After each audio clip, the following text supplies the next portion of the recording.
Hello folks, welcome back to Mindspeak Molecules. I'm Heather, and this is the third video in our series of tutorial, namely Streamlit Beginner to Pro.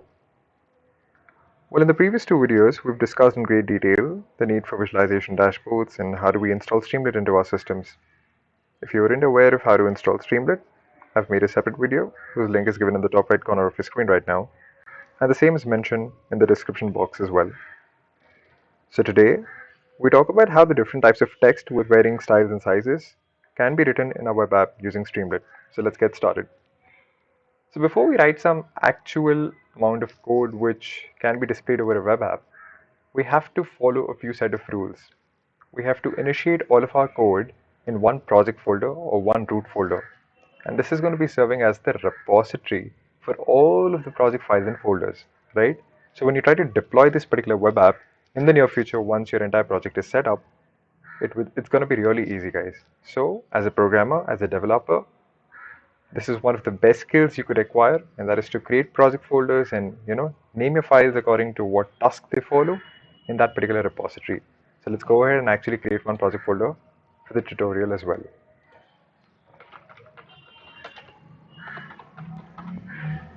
So I've got this project folder here, which I will be using in the entire series of tutorial.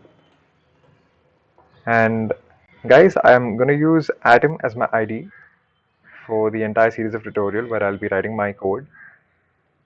But for the ones who are familiar with different IDs, it's highly recommended that you follow the same. But for now, I will be using Atom as my ID, as the default ID where I can write my Python code. Okay, so let's go ahead and actually open the editor. And as you can see that we have Atom ready. So the first thing what we have to do is open a project or add the project folder to Atom, right? So for that thing, we'll have to open a project. And let's go ahead and add the project folder which we just created, namely Streamlit tutorial. As you can see on the left hand side, we have the project being imported.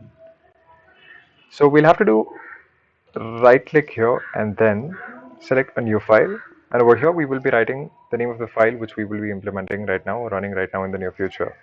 So let's give it as texts.py, because in this video we're dealing with the different types of texts according to various sizes and styles which we can curate, right? So here's my editor where I can actually write my code. So let's start coding. So in this particular video, our major focus will be on how do we write titles, headers, subheaders, the body of a text, and also see how do we create various sizes of text using the Markdown attribute of a particular library. And finally, since we are some cool little people, we will see how do we implement emojis as well. Okay, so that's going to be the task for today on dealing with the various types of texts we have and how do we implement them using Streamlit.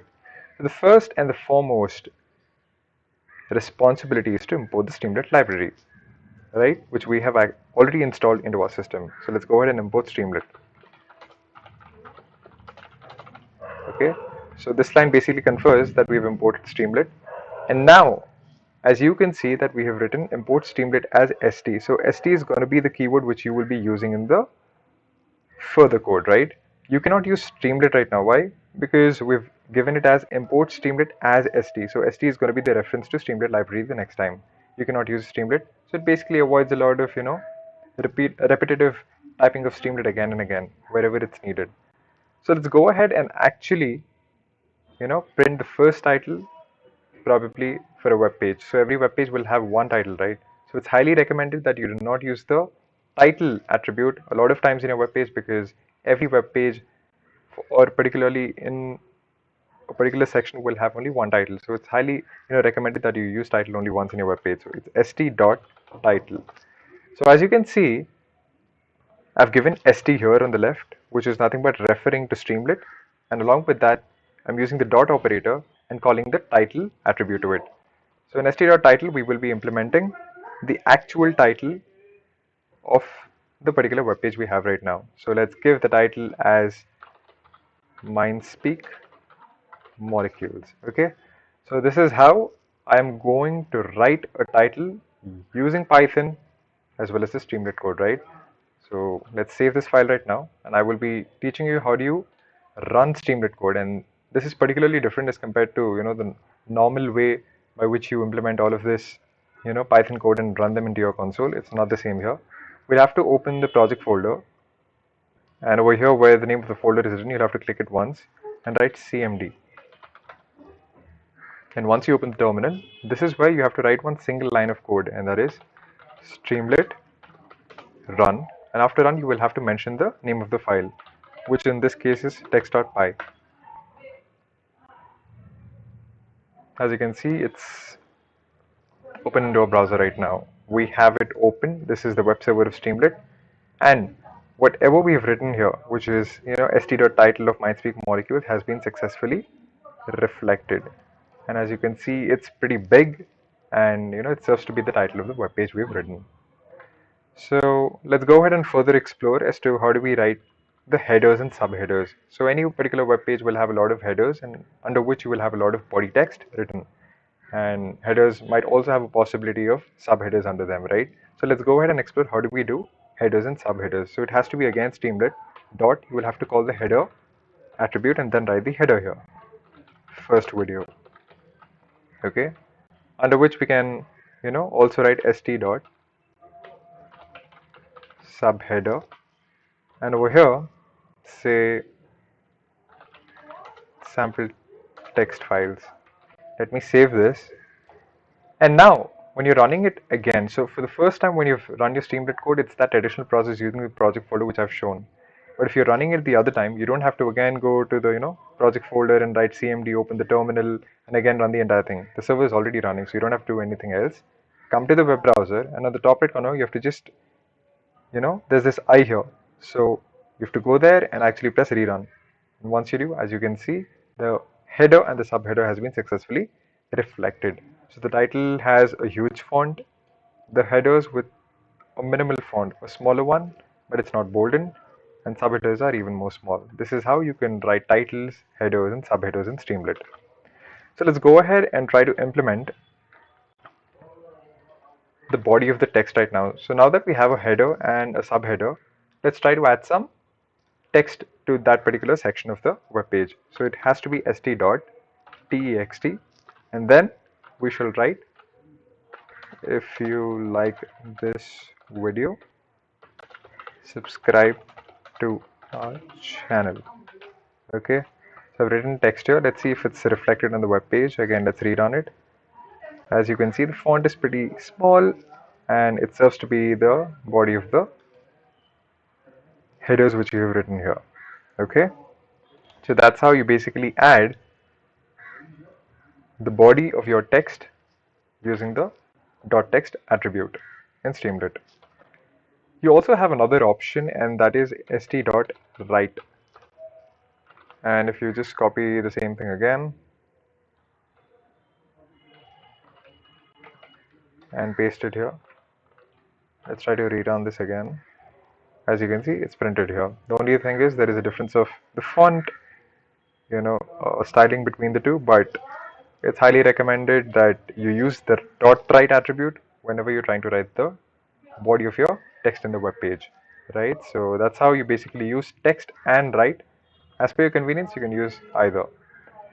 So finally, let me show you the power of this attribute known as Markdown. I will not be discussing this in great detail in this video. It has to be a separate video because it has a lot of functionality, and it basically gives you a lot of power of how do you deal with stuff in Streamlit.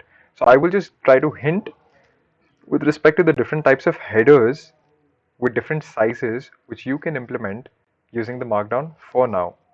But the actual functionality and the power of Markdown attributes will be discussed in the next videos, okay? So let's go ahead and write st.markdown, and let's open it here. So under which what we will be doing is we will try to implement the different types of tags. If you consider HTML, you have this tags known as h1, h2, h3, h4, h5, and h6 tags, right? The same thing can be implemented here as well. This is the power of Python, and especially Streamlit, wherein it gives you that privilege, that honor to kind of implement all of these tags in your Python code itself. So if you want to implement a h1 tag, you have to do hashtag, and over here you can just write this is h1 tag, then let's say double h2 tag. Try to save this right now and let's rerun it here. As you can see, it has successfully appeared on our screen right now. h1 tag is a higher size, h2 has a smaller size as compared to h1. So what do you what do you understand from this? If it's 1, it's going to be of a higher, sizing text. So if it's a 1 hashtag here, it's going to be higher. So more the hashtags you add, the smaller the text is going to be. So let's implement 3 here and try h3 tag. Try to save this. Let's rerun it. As you can see, h3 is smaller than that. And this is how you can implement the different types of tags in Markdown. Guys, as an add-on, I had promised you that I would be talking about emojis as well, right? So let's go ahead and add one emoji, which is sunglasses.